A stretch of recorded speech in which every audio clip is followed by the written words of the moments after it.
السؤال ده بيتكرر كتير. يا باشمهندس، تشطيب الشقة بتاعتي هيكلف كام؟ الشقة مساحتها 100 متر، 130، 150.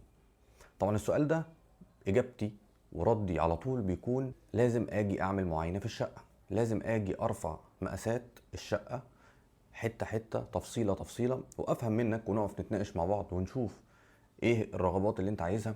هل حابب تعمل تعديلات معينة في المكان؟ هل التقسيمة اللي موجودة دلوقتي هل هي مريحة نفسيا ليك وحاسس ان هي ملبية لطلباتك ولا لا؟ تاني حاجة بنبدأ ندخل نعمل تصميم 2D. لازم نرسم البلان بتاع الشقة، ولازم نقدر نحدد هل البلان بتاع الشقة هنا في سرير، هنا في كومودينو، طب توزيعة العفش هتبقى عاملة ازاي، طب الأجهزة الكهربائية اللي هنوزعها في المطبخ، طب تقسيمة المطبخ عاملة ازاي، طب تقسيمة الحمامات، طب القعدة هتبقى معلقة ولا قعدة عادية. كل دي أسئلة بنجاوب عليها وبنسألها مع بعض، بحيث ان احنا نقدر في الاخر يبقى معايا بلان ريفرنس او مرجع ليا، اقدر ان انا اقول لك والله في مقايسة تقريبية تقريبا رينج تشطيب شقتك هيكون بالمبلغ ده. وطبعا بيكون في مرحله ثالثه كمان، وهي بتكون مرحله ال 3 دي ماكس، ودي بتكون المرحله الادق اللي انا اقدر من خلالها اخد التصميم ال 3 دي ماكس واطلع منه ماتيريال كل حاجه موجوده في التصميم، وبساعتها اقدر اديك سعر تكلفه تشطيب شقتك بنسبه 90 95%.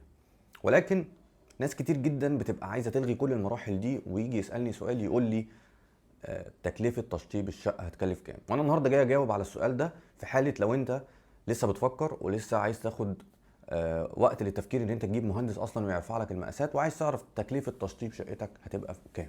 لو هناخد على سبيل المثال بند زي بند الابواب، عندي الباب الجاهز السعر بتاعه توريد وتركيب بيكون من 5.5 ل6.5 او 7,000. يعني الباب الجاهز من 5.5 ل6.5. ده باب جاهز بيكون تركي، الحلق بتاعه بيكون يا MDF يا اكليريك، والضرفه بتاعته بتكون خشب موسكي، وبيكون مكبوس عليه قشره ايا كان بقى نوعها ميلامين او HBL. ده بيكون خشب جاهز توريد وتركيب بالاكره بالمفصلات بالكالون بكل حاجه. تمام. طيب ممكن نقدر ان احنا نعمل باب عمولة. سعر الباب العمولة بيبدأ معاك من اول 9000 جنيه لحد 13000 جنيه على حسب مواصفة الباب اللي انت هتعمله. هل هيتعمل من خشب الكونتر طبقات، هيتعمل من خشب الموسكي، طب القشرة اللي عليها هتكون ايه، طب هيكون دهان ولا هيكون لاكيه ولا هيكون دوكو ولا هيكون استر.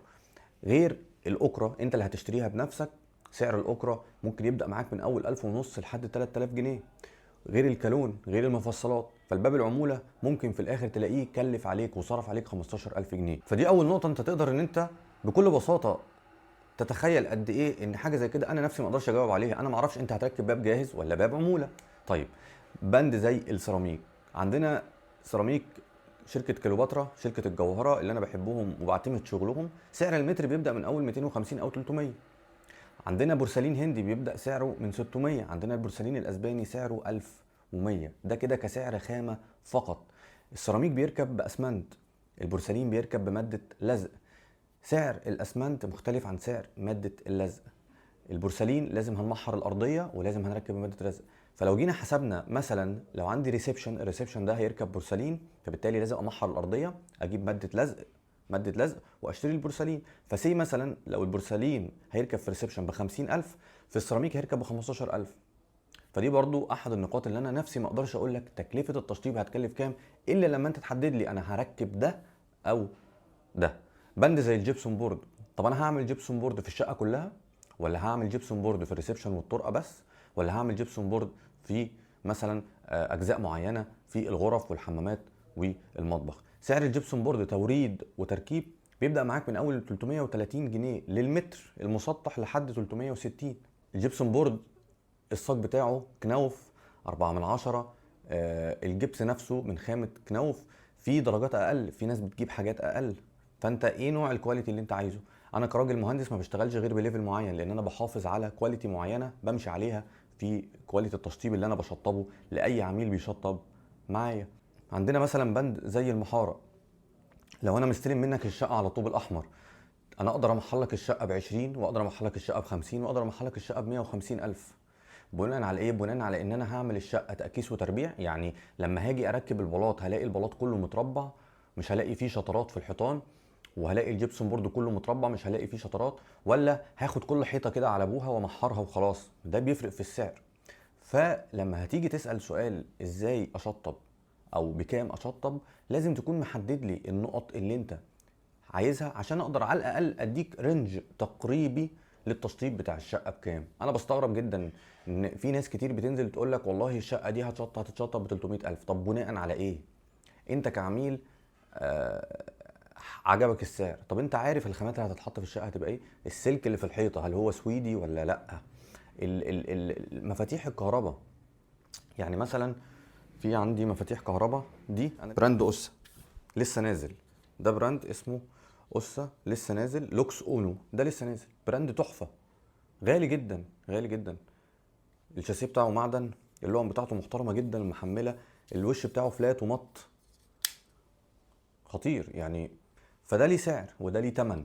فهل انا هجيب حاجه زي دي ولا هجيب حاجه اقل؟ هجيب فينوس ولا هجيب اوسا ولا هجيب شنايدر ولا؟